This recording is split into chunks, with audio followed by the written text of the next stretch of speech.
Test rotation tayo. Gamit tayo ng charger ng cellphone, 3.7 volts. Saksak natin. Na-rewind natin ng Toshiba. Line 1, line 2, 3.7 volts DC. Tapos ito yung compass natin, magsisilbi ng magnetic field. Tingnan natin kung may na-miss tayo o wala. Kailangan umikot siya. Ayan guys, oh. Pansin yung pula, umiikot siya.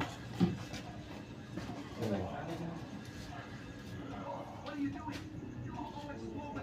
Ito yung south, dapat dito north,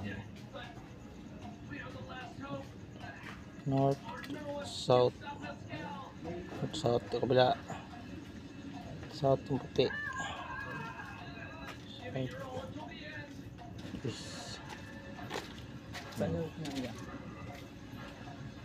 Wala load na ni. Over limit na kami sa Gcash.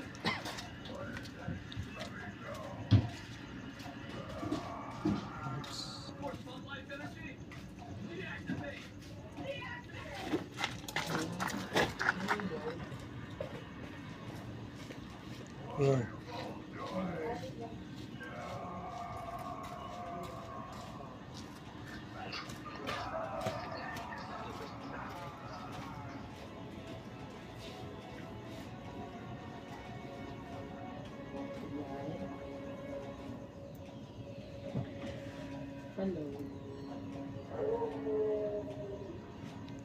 Kasi natin na walang supply. Gagawin natin, hindi siya ikot. Hindi siyang polarity. Wala. Pag may supply na, kakaroon na siya ng polarity.